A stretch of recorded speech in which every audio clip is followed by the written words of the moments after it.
Hello, this presentation is being prepared and presented to Mr. and Mrs. Crowley. My name is Keija Adolphus. I am one of the 4 certified financial planners here at Don't Believe Me, Just Watch. It is my understanding that you've had some concerns about the financial service industry, certified financial planner practitioner, a fee structure, fiduciary responsibility of a certified financial planner. Okay, well, we'll start off by talking a little bit about the history of the financial service industry. Financial service industry until the 1970s, the financial service industry primarily consisted of banks and savings and loans association for personal savings, checking accounts, and mortgages. The financial service industry has expanded and is comprised of businesses that provide services related to insurance, accounting, banking, brokerage, real estate, risk assessment, asset management, and investments.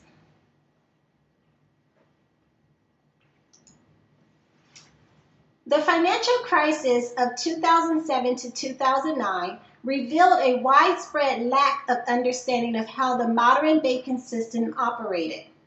In the decades prior to the crisis, the traditional banking model of taking deposits and extending loans to regionally based customers evolved into one characterized by global reach, new technology, and a diverse range of complex services. Laws passed that gave the banks the ability to consolidate and expand both across geographical and service lines. They continued to do so until the crisis hit years later. Paired with generally robust economic growth, the deregulation of the financial sector enabled the largest bank to post double-digit growth rates right up until the onset of the crisis. Driven by profits, the financial service industry played a big role in the home buying craze in the 1990s by offering subprime and adjustable rate mortgages. As these mortgages started to default in 2007, it nearly caused the collapse of the financial service market in 2008.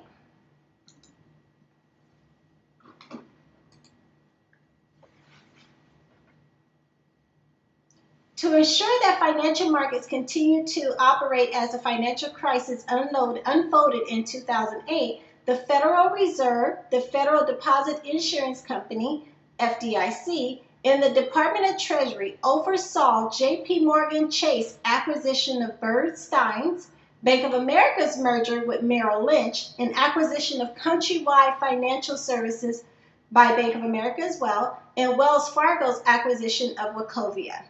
The banking system has continued to evolve since the crisis. New rules and regulations intended to improve the safety and soundness of the financial system would affect every aspect of the banking business, from lending to trading to funding.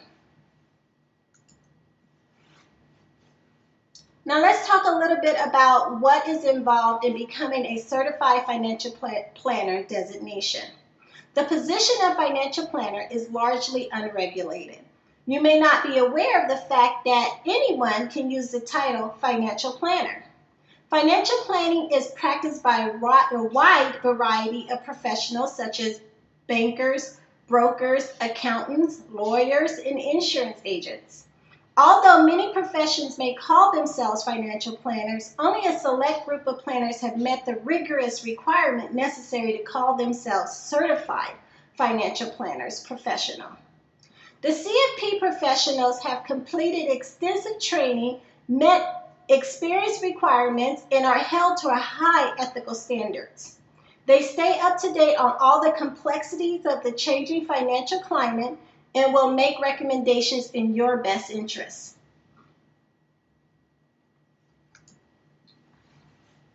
The certification of financial planning is governed by the Certified Financial Planner Board of Standards.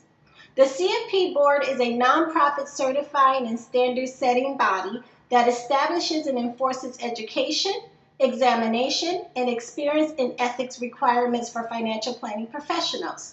The mission of the CFP Board is to benefit the public by granting the CFP certification and upholding it as the recognized standard of excellence for personal financial planning. The CFP board currently oversees more than 58,000 financial professionals who have met the initial and ongoing requirement of the CFP certification.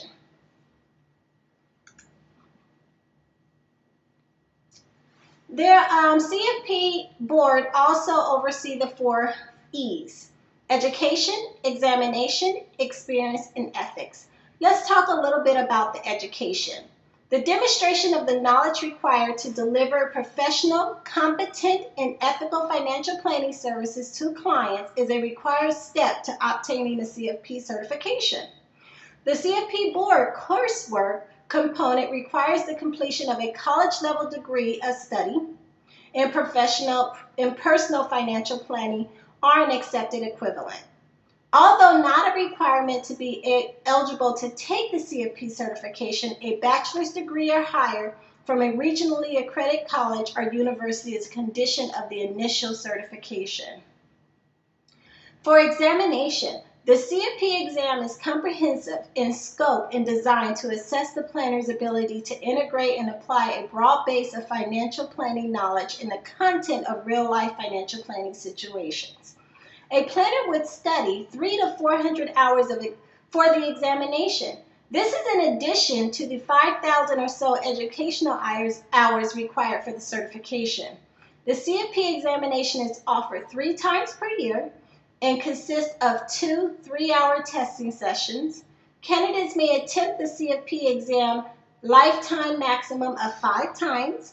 In 2016, the standard exam registration fee was $695.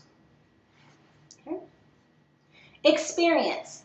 Experience and hands-on experience guarantees that the CFP professionals have practical financial planning knowledge.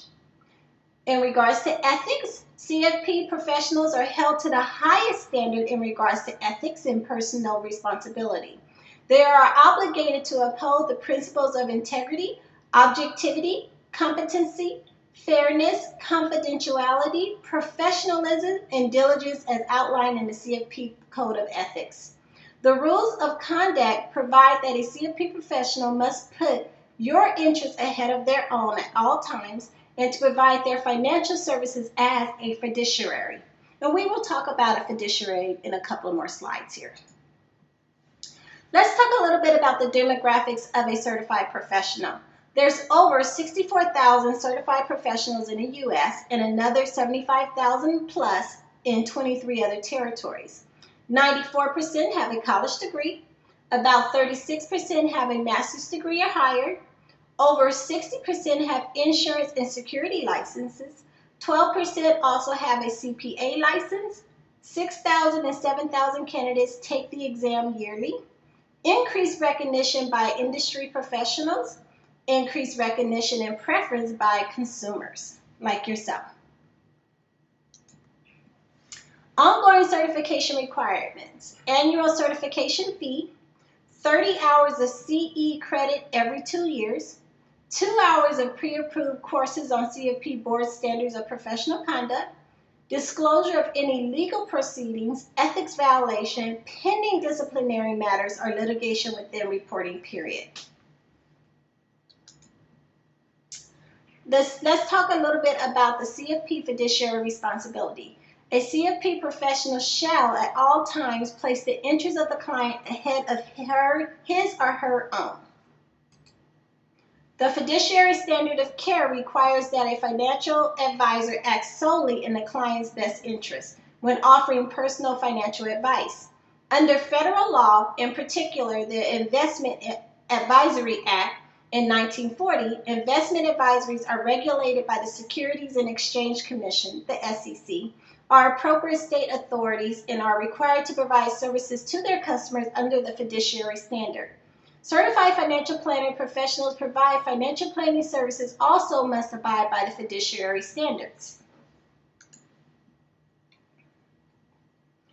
In order to build and sustain a financial planning practice, financial planners can offer a variety of fee arrangements to fit the needs of their businesses and their clients.